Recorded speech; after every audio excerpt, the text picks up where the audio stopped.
ناظرین گرامی السلام علیکم ورحمۃ اللہ وبرکاتہ۔ سیدھی بات کے تازہ ترین پرائم ٹائم میں آپ لوگوں کا استقبال ہے۔ ناظرین گرامی میں انصار عزیز ندوی اس وقت آپ لوگوں کے سامنے کچھ اہم ترین خبروں پر تبصرے کرنے جا رہا ہوں۔ تفصیلات میں جانے سے پہلے آپ لوگوں سے جو درخواست ہوتی ہے اس پر توجہ کرنے کی اپیل کروں گا۔ آئیے ناظرین گرامی کچھ ضروری خبریں ہیں بھارت کی، اس پر سب سے پہلے آج نظر کر لیتے ہیں۔ پہلی خبر یہ ہے کہ جہاد، RSS اس طرح کی چیزیں دہلی یونیورسٹی کے MA پولیٹکس سائنس کے نئے نصاب میں شامل کی گئی ہیں، جس کو لے کر کے اس وقت الگ الگ طرح کے تبصرے شروع ہو چکے ہیں۔ دہلی یونیورسٹی کی ترمیم شدہ MA پولیٹیکل سائنس کے نصاب میں کشمیر میں جہاد، دہشت گردی، حق خودداریت اور راشٹریہ سیوم سیوک سنگھ RSS کے حوالہ جات پری یونیورسٹی کی اسٹینڈنگ کمیٹی آن کورسز کے ارکان نے اعتراض اٹھایا ہے۔ ٹائمز آف انڈیا کی ایک رپورٹ کے مطابق سال 2025 اور 26 کے تعلیمی سال سے لاگو ہونے والے نصاب کو پہلی DU کی اکیڈمک کونسل اور ایگزیکیوٹو کونسل نے منظوری دے دی ہے، لیکن اس اسٹینڈنگ کمیٹی سے حتمی منظوری کا انتظار ہے، جہاں حال ہی میں اس کا جائزہ لیا گیا اور کئی فیکلٹی ممبران کے اعتراضات کے بعد اسے نظر ثانی کے لیے واپس بھیج دیا گیا ہے۔ اعتراض کے مرکز میں انتخابی مقالہ، جس کا مقصد جموں کشمیر کے تاریخی، آئینی اور سیاسی پہلوؤں، اندرونی اور بیرونی جہتوں، علیحدگی پسندگی، شورش وادی سے پنڈتوں کی ہجرت، انسانی حقوق اور مسلح افواج کے خصوصی امور کا جائزہ لینا ہے۔ دراصل جو انتخابی مقالہ ہے اس کا عنوان دیا گیا ہے DSC 17 politics and ethnic conflicts in Jammu and Kashmir. اس کورس میں ریاستی خود مختاری پر بحث، دہشت گردی کے عوامل، علیحدگی پسند سیاست جیسے موضوعات بھی شامل ہیں۔ نصاب میں ہندوستان کی قومی شناخت، ہندو قوم پرستی اور بے چینی کی سیاست پر پڑھائی گئی ہے۔ قائمہ کمیٹی کے بعض ارکان نے پیپر میں پڑھائے جانے والے موضوعات پر سخت ترین اعتراض کیا ہے۔ اسی طرح religious nationalism and political violence, اس پر بھی ایک مقالہ ہے جو سیاسی تنازعات میں مذہبی شناخت کے متحرک ہونے کا جائزہ لیتا ہے۔ بغیر ناظرین گرامی ظاہر سی بات ہے کہ اس طرح کی چیزیں سامنے آئیں گی۔ اس کے علاوہ اس میں ایک اور دیا گیا جس میں identities and political transformation in India کے عنوان سے یہ RSS کے حوالے موجود ہیں، اس میں جس میں تنظیم مشہور فرانسیسی اسکالر کرسٹوف جعفر یلوٹ اور جو ہندو قوم پرستی اور نریندر مودی حکومت کے معروف نقاد ہیں کے پڑھنے کے حصے پر شامل کیا گیا ہے۔ بہرکیف ناظرین گرامی، آج کل لگتا یہی ہے کہ نصاب میں ایسی چیزوں کو پروسا جا رہا ہے جو گڑے ہوئے مردے کو نکال کر کے نئی نسل کو دشمنی، نفرت اور عداوت پیدا کرنے پر مجبور کی جاتی ہیں۔ نصاب میں اس وقت بچپن سے ہی ویسے بھی نفرت پروسا جا رہا ہے، من گھڑت کہانیاں، من گھڑت تاریخ پڑھائی جا رہی ہے۔ ایسے میں اب یہ ساری چیزیں اگر آپ پولیٹیکل سائنس میں رکھیں گے تو کیا صورتحال بنے گی، اس کا بھی آپ اندازہ لگا سکتے ہیں، جس کی وجہ سے اس پر اعتراض کیا جا رہا ہے۔ ادھر ناظرین گرامی ایک رپورٹ آئی ہے ورلڈ آرگنائزیشن اگینسٹ ٹارچر، جس کو OMCT کہا جاتا ہے۔ اس میں بھارت میں ہونے والے ظلم و ستم اور ٹارچر کی ایک نئی تفصیلات پیش کرنے کی کوشش کی گئی ہیں، اور گلوبل ٹارچر انڈیکس کے مطابق بھارت کو ہائی رسک والا دیش بتایا گیا ہے، یعنی کہ عالمی سطح پر یہاں پر ہونے والے ظلم و ستم کو انٹرنیشنل تنظیمیں اس وقت پورے عالم میں بھارت پوری طرح بدنام ہو رہا ہے۔ اس طرح کی رپورٹ آنے سے آپ کو یہ کہا جا سکتا ہے۔ دراصل یہ ساری رپورٹ جس پر کئی مہینے تک تبصرے ہونے چاہیے، کوئی میڈیا آپ کو دکھانے کو تیار نہیں ہے۔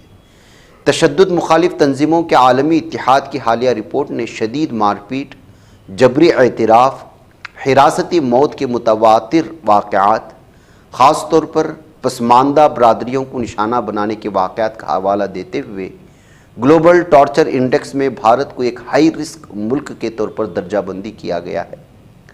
ورلڈ آرگنائزیشن اگینسٹ ٹارچر کی طرف سے تیار کردہ گلوبل ٹارچر انڈیکس جو جمعرات 26 جون کو جاری کیا گیا تھا، 7 موضوعاتی ستونوں کا استعمال کرتے ہوئے دنیا بھر میں تشدد اور دیگر ناروا سلوک کے خطرے کا اندازہ کرتا ہے، بشمول تشدد کے خلاف سیاسی وابستگی، پولیس کی بربریت اور ادارہ جاتی تشدد، تشدد سے آزادی، حراست میں تشدد سے آزادی اور متاثرین کے حقوق کے تحفظ، تمام حقوق کا تحفظ، دفاع اور شہری جگہ۔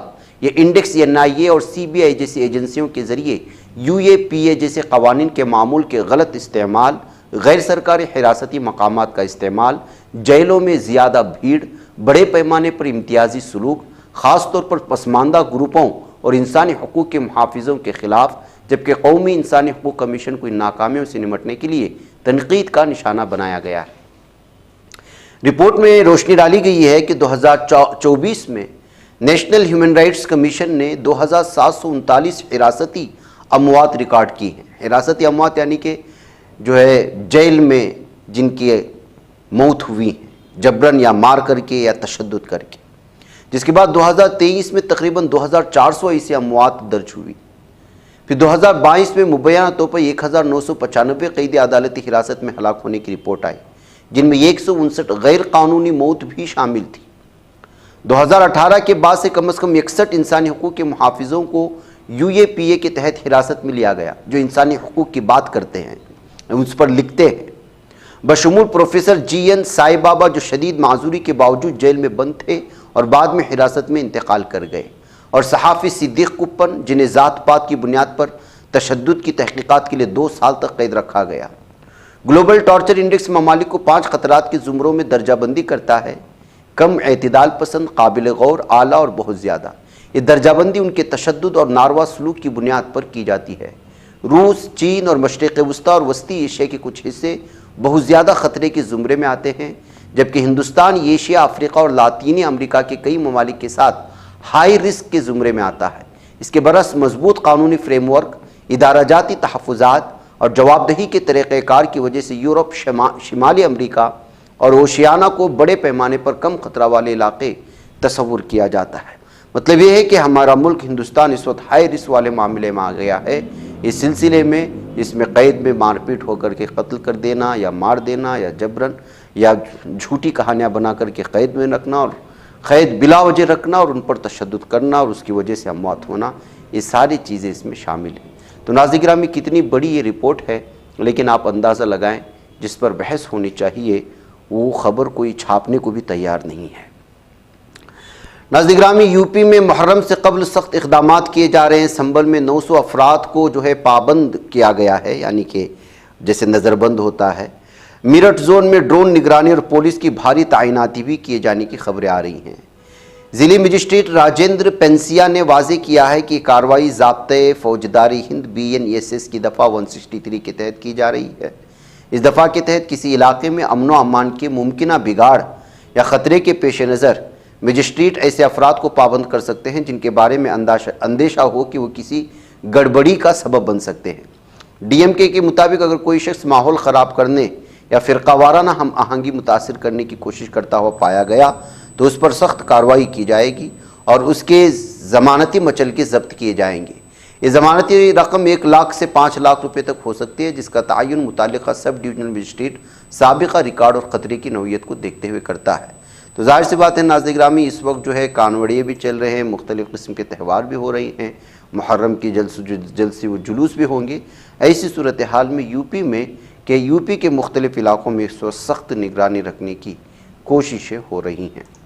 ناظرین گرامی، آئیے آج ایران سے اور مزید خبریں آئی ہیں، بلکہ تصویریں آئی ہیں، ویڈیوز آئی ہیں۔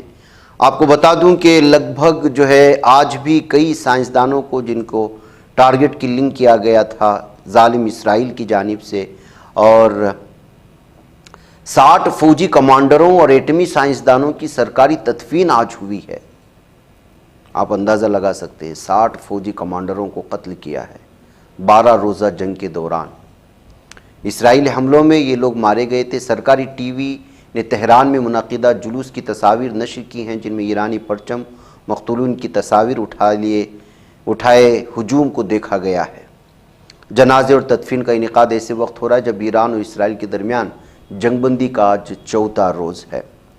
ناظرین گرامی، اس کے علاوہ یہاں کے صدر مسعود پزشکیان بھی اس میں شرکت کرتے ہوئے نظر آئے۔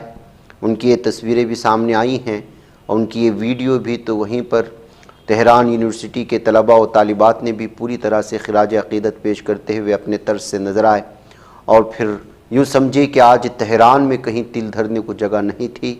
کیا خواتین، کیا مرد حضرات اور کیا بچے، کیا طلباء، ہر ایک آدمی اس میں جو ہے شریک ہونے کے لیے پوری طرح سے کوششیں کر رہا تھا، اور نماز جنازہ میں بھی تمام لوگوں نے شرکت کی، بلکہ وہ سمجھے کہ پورا تہران اس میں جو ہے امڑ کر کے سامنے آیا تھا۔ تو ان کی تعداد بھی آپ دیکھ لیجئے گا، صرف فوجی کمانڈروں کی تعداد 60 تھی، جس میں سائنسدان بھی شامل تھے۔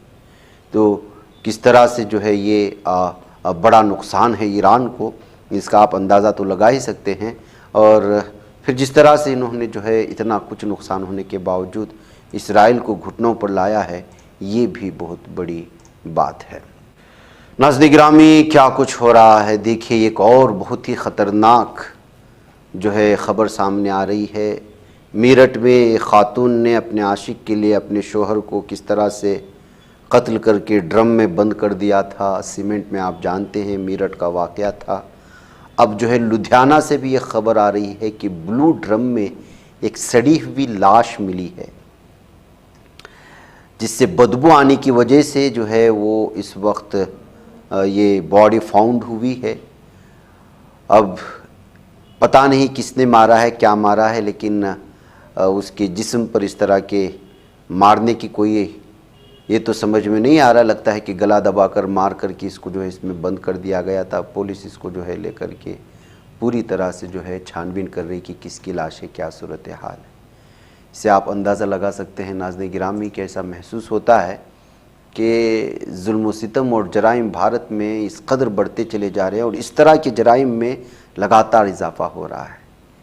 کہیں جو ہے قتل کر کے آپ کو ہنی مون کا بھی آپ نے دیکھا، میگھالیہ کا کیا خطرناک وہ قتل تھا اور کس قدر منصوبہ بند قتل تھا۔ ہنی مون کو لے جا کر کے شوہر کو قتل کر دیا عاشق کے ساتھ مل کر کے، اب یہ صورتحال ہے۔ تو مطلب یہی ہے کہ بڑھتے ہوئے یہ نیٹ فلکس کے اور ہر دن آنے والی نئی نئی فلمیں جس خون خرابہ دکھایا جا رہا ہے، ہر طرف خون خرابہ، مار دھاڑ، اس کی کوئی اصلیت ہی نہیں ہے۔ ایک وجہ بنا کر کے پورے فلموں میں قتل و غارت گری دکھائی جا رہی ہے، وہ چاہے نیٹ فلکس میں دکھائے جانے والے ڈرامے ہو یا بڑے پردے میں دکھائی جانے والے فلمیں ہوں۔ اس کے تجزیے جو آتے ہیں اخبارات میں آپ پڑھ سکتے ہیں کہ کس قدر جو ہے خون خرابے کو، مار دھاڑ کو، اور پھر کس طرح قتل کی سازشیں رچی جاتی ہیں، اس کو ساری چیزیں دکھائی جا رہی ہیں۔ تو اس کا نتیجہ کیا نکل رہا ہے؟ اس کا نتیجہ یہ نکل رہا ہے کہ 16 سال کی بچی اپنے عاشق کے ساتھ مل کر کے تلنگانہ میں اپنے ماں کا قتل کر دیتی۔ یہ خبر شاید ہم نے کل نہیں لیا، لیکن یہ خبر سامنے آئی تو مجھے یاد آئی وہ خبر۔ 16 سالہ لڑکی ہے اور اس کا لڑکا شاید 18 سال کا۔ ماں نے اس کے ساتھ جو ہے اٹھنے بیٹھنے سے، چلنے پھرنے سے، عاشقی سے روکا، تو اپنے چھوٹے بھائی کو بھی ساتھ میں لی، عاشق کو بھی بلا لیا اور ماں کو جان سے مار دیا۔ اب آپ اندازہ لگائیں، 16 سال کی لڑکی ہے، اس کو یہ آئیڈیا کہاں سے آئے گا؟ ماں نے تو نہیں سکھایا، جس اسکول میں جا رہی ہے وہاں کے ٹیچرز نے تو نہیں سکھایا۔ اسی لیے کہا جاتا ہے کہ اپنے بچوں کو ان ڈراموں سے، موبائل سے، ان تمام چیزوں سے دور رکھیے گا۔ آپ کے بچوں کی تربیت موبائل کر رہا ہے، آپ نہیں کر رہے ہیں۔ اسکول جائیں گے، پڑھائی لکھائی کریں گے، واپس لوٹیں گے، ہاتھ میں موبائل لے کے بیٹھیں گے، اور آپ اپنے کام میں مشغول ہو جائیں گے، کھانا پکانے میں، اور آپ اپنے موبائل میں، آپ اپنی ٹی وی ڈراموں میں۔ تو بچوں کی تربیت موبائل کر رہا ہے، خون خرابہ۔ 16 سال کی لڑکی اپنے 18 سال کے لڑکے کے ساتھ مل کر کے ماں کے قتل کا اگر منصوبہ اور سازش بنا سکتی ہے، تو یہ نسل کہاں تک پہنچ چکی ہے، آپ اس کا اندازہ لگائیں۔ اسی لیے سم قاتل ہے موبائل آپ کے بچوں کے لیے۔ اس وجہ سے جتنا ممکن ہو سکتا ہے ان تمام چیزوں سے دور رکھنے کی کوششیں کریں، کیونکہ جس طرح کی چیزیں پیش کی جائے، جرائم، کرائم، یا پھر عریانیت، بے حیائی، اور پھر جو ہے اب یہ ساری چیزیں اب لگاتار آ رہی ہیں خبریں۔ کل 2 اور خبریں میں آپ کے سامنے پیش کروں گا، اس وقت میں نے لیا نہیں ہوں، وہ بھی قتل و غارت گری کی، اور اس میں کیسا منصوبہ کیا گیا تھا وہ بھی میں آپ کو دکھاؤں گا۔ یہ ساری کی ساری چیزیں نیٹ فلکس میں اور یہ جو ڈراموں کے لیے مختلف قسم کے بنائے گئے نا اس وقت، جو آپ 250 300 500 ماہانہ ریچارج کر کے اس کو جو ہے اپنے موبائل میں لے لیتے ہیں اور اس میں وہ ڈرامے دکھائے جاتے ہیں، یہ ساری کی ساری چیزوں کی کنیکشن وہیں پر جا کر کے موجود ہے۔ تو اس لیے ان تمام چیزوں کو جو ہے بچنا، اور خود بھی بچنا، دوسروں کو بچانا بہت ضروری ہے۔ ادھر ناظرین گرامی، غازہ میں خوراک کی تلاش موت کی سزا بن رہی ہے۔ اسرائیل کی غیر انسانی حرکت سے اب تک 500 سے زائد شہری ہلاک ہو چکے ہیں۔ دو طرح کے الزامات لگ رہے ہیں اس وقت، الزامات اسرائیل پر، یہ کہ وہ آنے والا جتنا بھی امدادی آٹا ہے جمع کر رہا ہے، اس میں زہر بھر رہا ہے اور وہی آٹا تقسیم کر رہا ہے۔ دھیرے دھیرے مرنے والے جراثیم اور اس طرح کا زہر اس میں، اس خبر کی میں تصدیق تو نہیں کر سکتا، لیکن مختلف حوالہ جات سے یہ خبر آ رہی ہے۔ میں کوشش کر رہا ہوں کہ کوئی ایتھینٹک مجھے تصدیق شدہ خبر ملے اس سلسلے میں۔ اور دوسری یہ ہے کہ جو ہے وہ زندہ مار رہا ہے۔ آپ لوگ دیکھتے ہیں کہ کس طرح سے آج صبح سے 500 افراد جو ہے صرف امدادی جو ہے یہاں پر جا کر کے غیر انسانی حرکت کی وجہ سے 500 سے زائد شہری ہلاک ہو چکے ہیں۔ چاول اور آٹا اس وغیرہ کو لینے گئے تھے، اس میں زیادہ تر بچے۔ جمعہ کو ڈاکٹرز وداؤٹ بارڈرز MSF جس کو کہا جاتا ہے، اس نے غازہ ہیومینیٹرین فاؤنڈیشن کی سرگرمیوں کو روکنے کا مطالبہ کیا تھا۔ فاؤنڈیشن کو اسرائیل اور امریکہ کی حمایت حاصل ہے۔ MSF اسے بار بار قتل عام کا ذمہ دار کہا اور زندگی کے کم سے کم ضروریات کے حصول کے لیے اس پر فلسطینیوں کی تذلیل کرنے کا الزام لگا۔ صرف ایک تھوڑا سا چاول لینے کے لیے جا رہے ہیں بھوکے لوگ، پیاسے لوگ، خاندان کے خاندان تباہ و برباد ہو رہے ہیں اور پوری دنیا خاموش ہے۔ ناظرین گرامی، یہ سب سے بڑا افسوسناک مرحلہ ہے ہمارے سامنے۔ ادھر آج جاپان کی ایئرپورٹ میں اچانک رن وے پر ایک بھالو آ گیا، جس کی وجہ سے جو ہے بہت زیادہ دقتیں اٹھانی پڑی۔ ظاہر سی بات ہے کہ ایئرپورٹ کے رن وے پر بھالو آ جائے، کیا صورتحال اور کس قدر صورتحال بچ سکتے آپ جانتے ہیں۔ کیف اس کو بعد میں جو ہے وہاں کی موجود سیکیورٹی نے اس کو بھگانے کی کوشش کی، لیکن یہ ویڈیو اس وقت مختلف تبصروں کے ساتھ سوشل میڈیا میں آگ لگائے ہوئے ہے۔ مجھے اجازت دیں۔ السلام علیکم ورحمۃ اللہ وبرکاتہ۔ بچ پاتا ہے کوئی صحافی کی نگاہوں سے، ملاتا ہے یہ لوگوں کو محبت کی پناہوں سے، کرم اور درد مندی کا ہے ایک سنسار، سیدھی بات عظیمت جرأت و ہمت کا ہے اظہار، سیدھی بات عظیمت جرأت و ہمت کا ہے اظہار، سیدھی بات۔ یہ چینل حق نگر بن کر کچل دیتا ہے فتنوں کو۔